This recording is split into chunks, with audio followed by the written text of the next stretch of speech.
Hello, my name is Soheila Rostami. I'm the founder of Sanctuary Cosmetic Center. I'm an oculofacial plastic surgeon. I'm here with my fellow, Dr. Choi, and she's starting this year with us for American Board of Facial Cosmetic Surgery, and she's a fellow of American Academy of Cosmetic Surgery. Welcome. Thank you. Welcome. So today we're going to talk about anesthesia for surgical procedures, any cosmetic procedures, and also we're going to talk about the certification of the OR.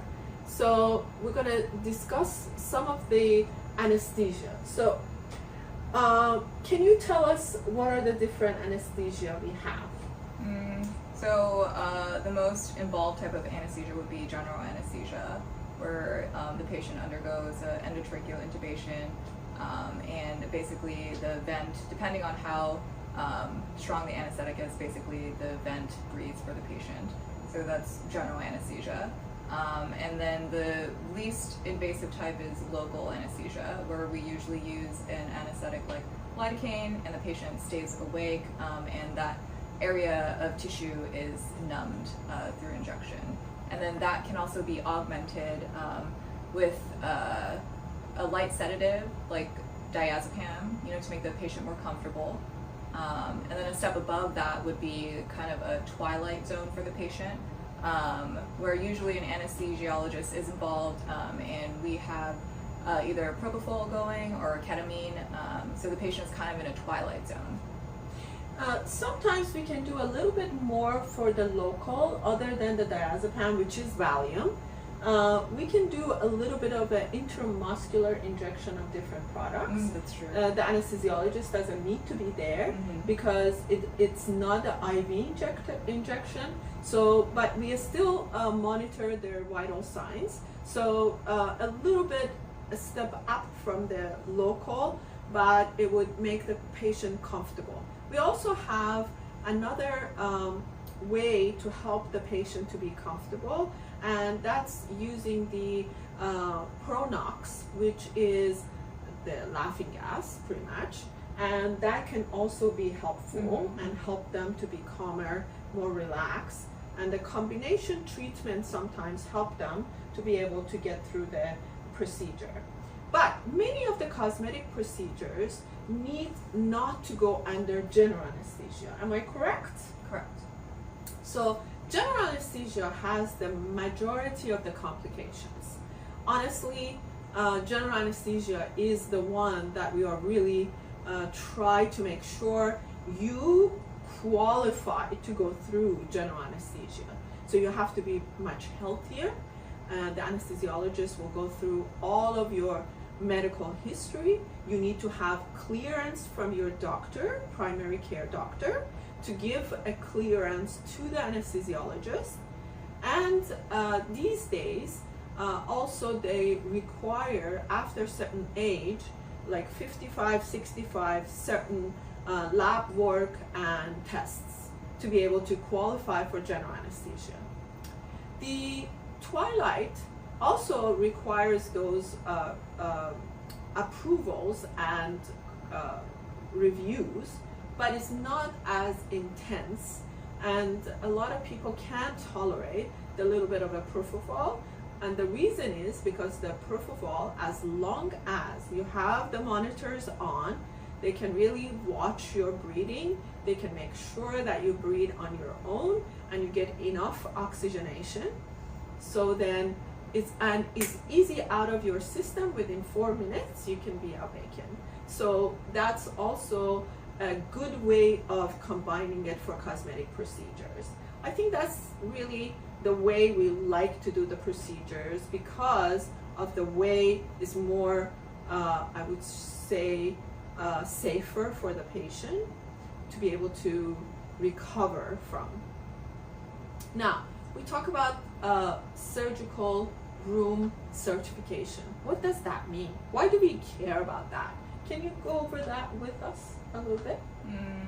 So I think for each state it's a little different as far as the certification process goes, but basically it's a lot of checks and balances to make sure that the patient is safe.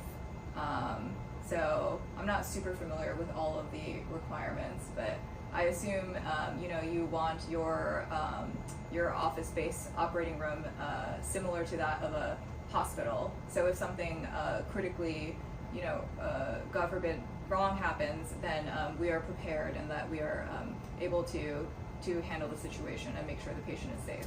So as you can see, so many people, general public, really does not have understanding of what's required to be a certified OR versus non-certified OR. There are organizations including Quadro A Company, AAAHC Company, and JCO Company.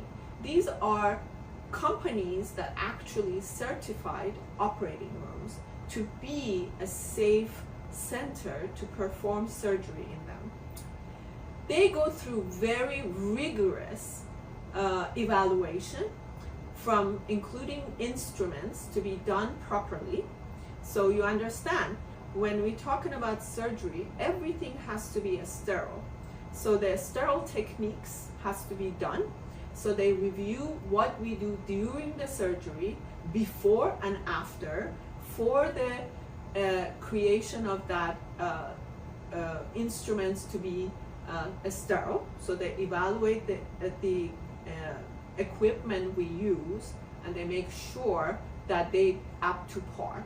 Now, then comes to the patient during the surgery and post. So they want to make sure that the patient goes through the proper channels to be approved for surgery, and again to be taken care of post-surgically. So these are all evaluated, documented, and they review it on a routine basis, and there are possibility of surprise visits by these companies, and they would come and evaluate your center on a routine basis. You can lose your certificate if you don't keep up with the requirements. And different states, when it comes to the different states, I can tell you, it's not the certification. It's the requirement from the practitioner to perform procedures in certified centers versus non-certified centers. So that depends on a state by state. So the certificate is evenly done all over the US. Mm-hmm. The same companies are going to perform the certificate, whether it's in hospital, at the surgery center, or office space. Mm-hmm. So all of these are done by different companies that are approved by the Medicare system, CMS, and also by other insurance companies. Now, when we get to certificate of need, that's a different story. Medicare specifically requires certificate of need to be able to have the center being approved for receiving payment by Medicare. That's a different story. So it's nothing to do with the certification. It has to do with the state approving the certificate of need. And that goes through the different process. So it has nothing to do with the safety of the center. So at Sanctuary Cosmetic Center, we care about your safety. So it's very important for us to have that certificate, even though it's a very strenuous and a lot of steps goes into it. And many office-based centers in Virginia, I have to be clear, in Virginia do not have that certificate because the state of Virginia doesn't require for office space to have those certificates. So I, as a owner and the founder of the Sanctuary Cosmetic Center, I wanted to create a safe space for the surgical procedures, and that's the reason we wanted to have that certificate for your safety. So I hope that makes it clear for all of you. Thank you.